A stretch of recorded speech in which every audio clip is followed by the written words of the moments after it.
Greetings on this beautiful warm day, partially cloudy and partially sunny, and a bit of blue up there as well.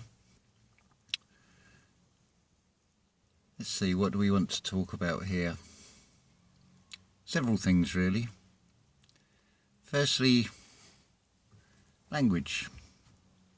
Very carefully crafted. So I can say to you something like, what's mine is yours, and what's yours is mine. But what do I mean? What is mine? It could be those seagulls in the film Desperately Seeking Nemo. But is it Nemo? Or is it me no? Or, what was the other one? This is another anagram of that. It's Mon-E, money. Well, so what are you desperately seeking?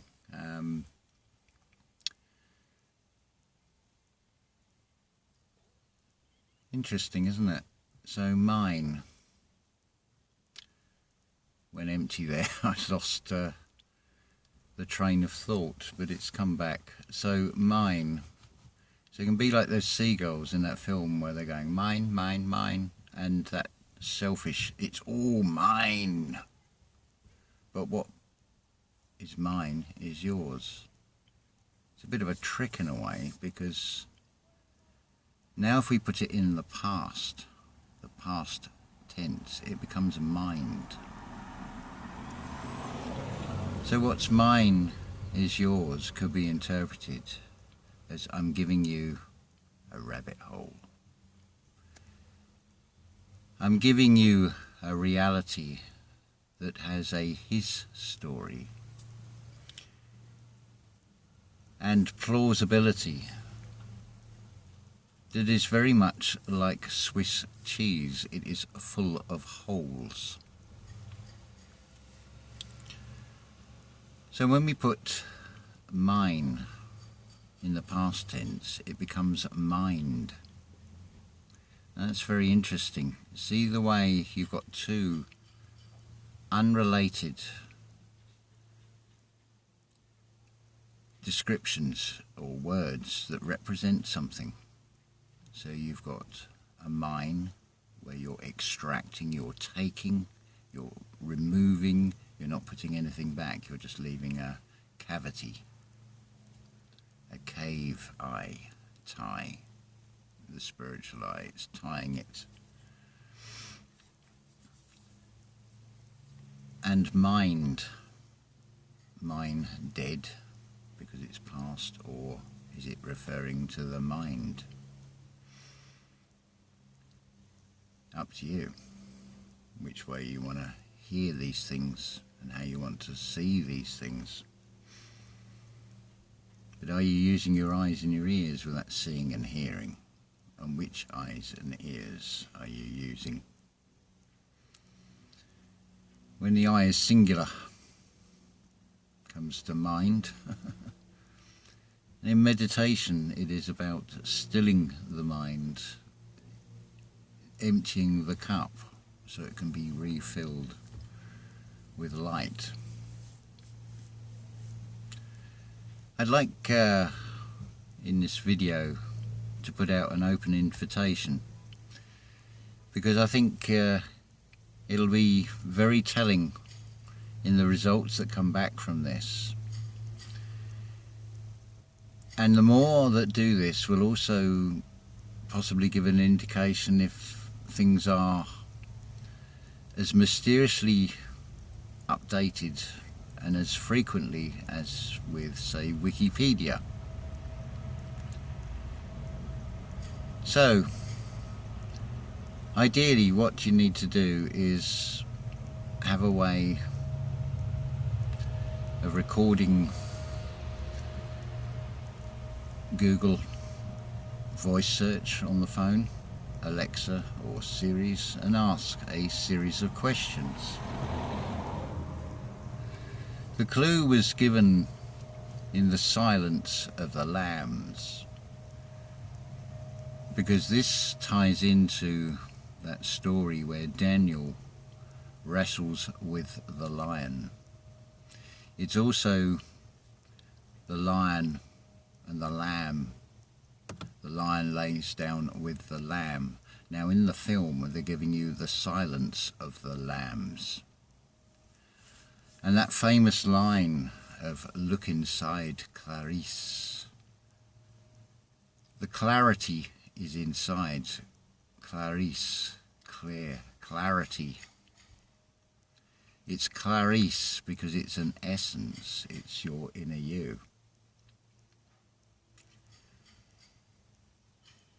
And so look inside, go within, meditate. That's what it is telling you. But there's another significant aspect to this film that is being shown. You're using a mind. You're using the thief to catch a thief. You're thinking in the mindset. So, thank you so much, system, for giving us this wonder. So, a series of questions, I would be saying something like, okay Google, give me the definition of debt. And then depending on the answer and the response you get to that. To my mind, a debt is when something is owed. You've borrowed something and therefore you owe something. So my next question would be to ask about the world debt. When did it start?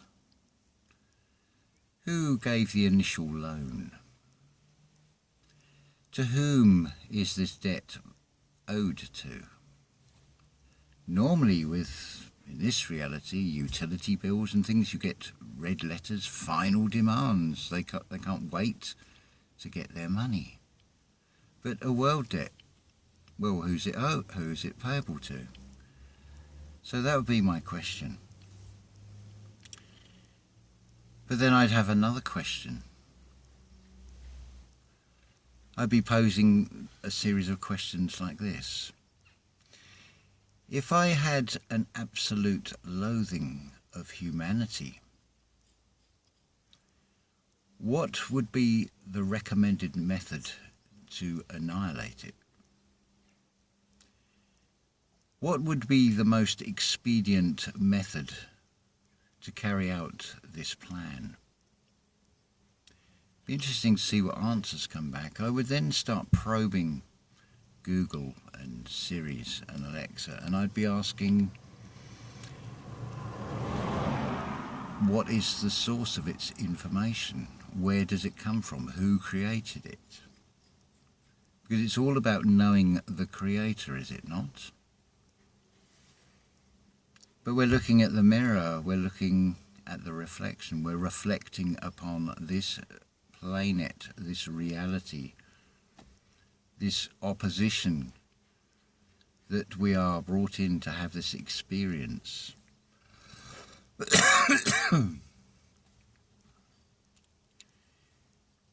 So think like the psychopath. It might not be a pleasant way to think, but it's like facing a shadow side, because you all have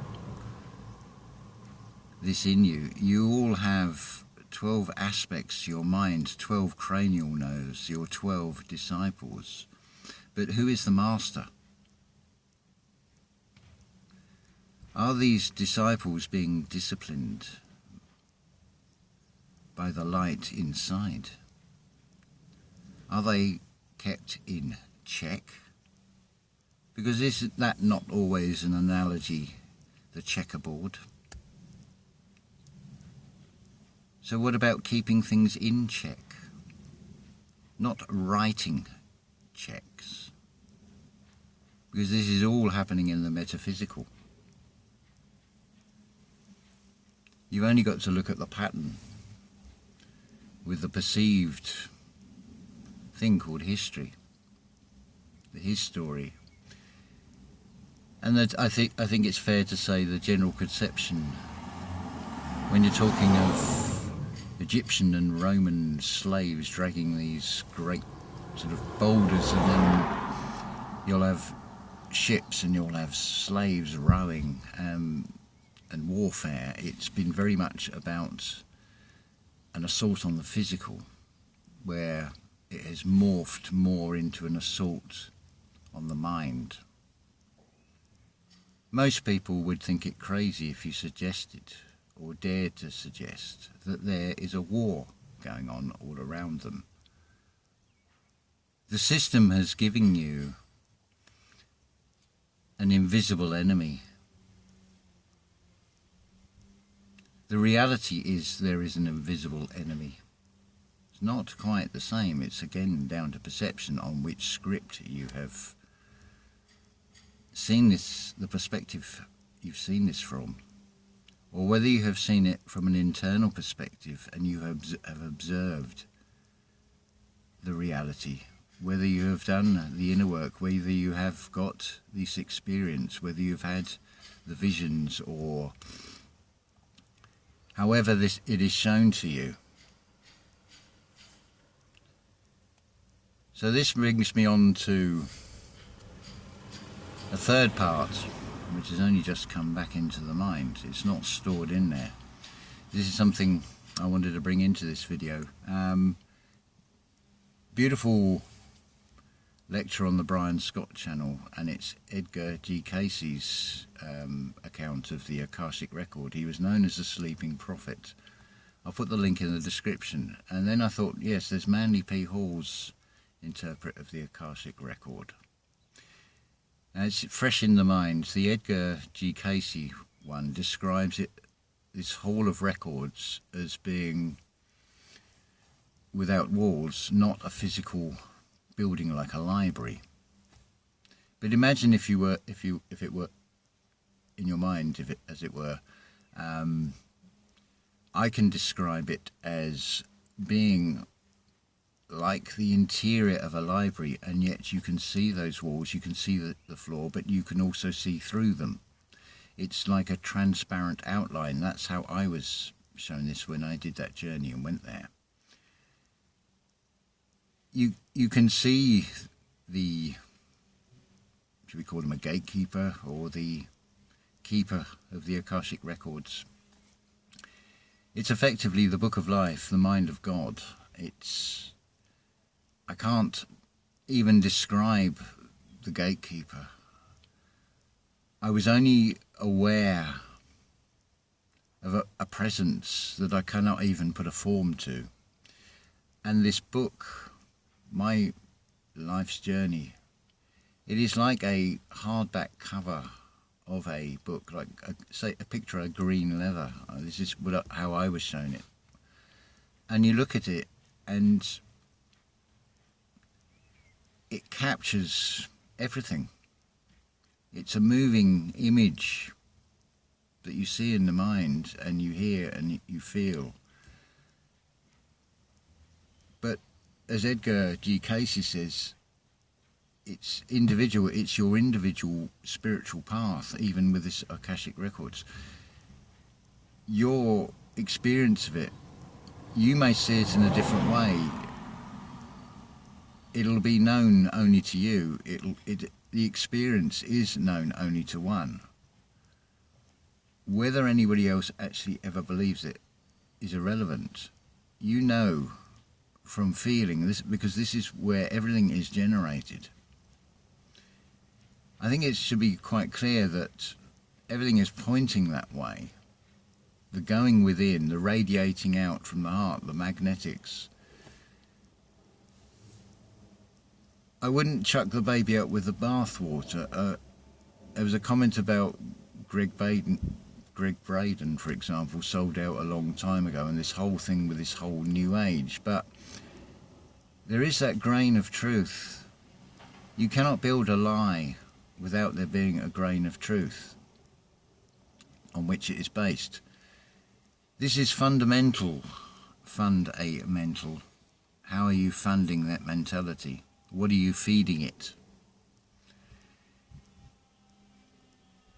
You've got, in terms of religion in particular, talking about pillars, cornerstones, foundations. So what are you building your truth, your journey on? What is your foundation? You have to be absolutely sure. Notice that word, sure. Now, am I talking about a seashore? Or am I talking about an inner strength, surety? An inshore. I can't speak for the rest of the UK and the rest of the world, but certainly within the UK. What happens when you die if you have no life insurance? Because I would say your best life insurance is to have no system insurance. Now here is the hard part with this. You would have to detach from the whole, what I think is rather sickly, this rite of burial or cremation. You'd have to detach and let go of that, and detach from the emotional aspects of this, of it being a loved one, and think purely in the cold mechanical terms of the system with this. Because if you say, well, I didn't die, I'm not paying for it. Okay, so they've got nothing in place. Well, do what you want then. Well, what's the state going to do? It's going to have to pay to dispose of that corpse, either by burial or probably cremation. The system isn't going to like paying. It never does. You are all pay-again pagans. That should be quite apparent when you look at a thing called inheritance tax. The money that is left over from as people die and leave this reality that they have accumulated, that they have already paid tax on, is now taxed again. So you pay again. Likewise with this life insurance, you're paying. The system is saying, excellent. That money's put aside that you have paid for your own demise. And I even question what actually really happens, because I can assure you that the undertaking of undertakers is very closed shop. Just try and get a job in that industry, and you never get a poor undertaker. Interesting to observe the whole profession, its professional conduct, how when you've got the coffin bearers, how almost transparent they become, how they just merge into the background. They don't interfere with the whole mournful process. They make that transition as if they weren't there. But there's something to be gained and learned from observing that when you are stepping out into this insane madness, this reality, which, by the way, is really starting to fall apart. Helped greatly by the exceptionally beautifully warm weather, which is changing the way people are responding, or how they're reacting in the way they are breathing, shall we say. You are seeing more, well, I am seeing more and more signs of humanity rather than Homo sap extinctus, which are basically just mules, as they find out when they find they are actually sterile and cannot reproduce, which is actually a good thing, because they're very much system programmed, of the system, part of the system. They're outer projections of you after all. They are there as an opposition for you to go through this experience, to be that light in the world and show that there is another way, that you can say, this is the way. I leave that to you, to how you want to interpret that, how you then see yourself. Because if it's not from a place of ego and it is a self-realization, because you are a self, you are an aspect of a self, you are part of that I am. You are just a chapter in a book. The book, you could say, is the Bible. That is made up of many books. Well, as within, so without, the macro and the micro. Well, what if humanity is a Bible and you are all a chapter or a verse or a book within a much bigger book? You all have a part to play, and you can all play parts. Enoch is a good one to play. Enoch, anagram of chone, shone, shone, shine. Probably the founder of the essence, the essenes. The essence is in the unseen, it's within. It's not an identifiable label of this reality. It doesn't need to be given an identity. It doesn't need to be formed into something that acknowledges this reality. It can just work in the unseen, unsaid between us. Oh boy, this is such a wonderful roller coaster ride, adventure. It is a fun fair, a metaphorical fun fair. Desperately seeking Nemo, desperately seeking me no. Well, often quoted is, the meek shall inherit the earth. Again, it comes back to this mechanics of these words, the meek, the me key.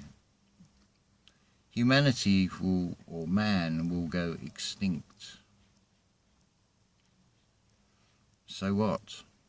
Because the me key shall inherit the earth, because it is mine, because it is all about mining the mine, looking for the real gold which is within. It doesn't need to be shared as such, because it has already been shared. The story has already been written. The gold is within you. You just have to mine it, find it within.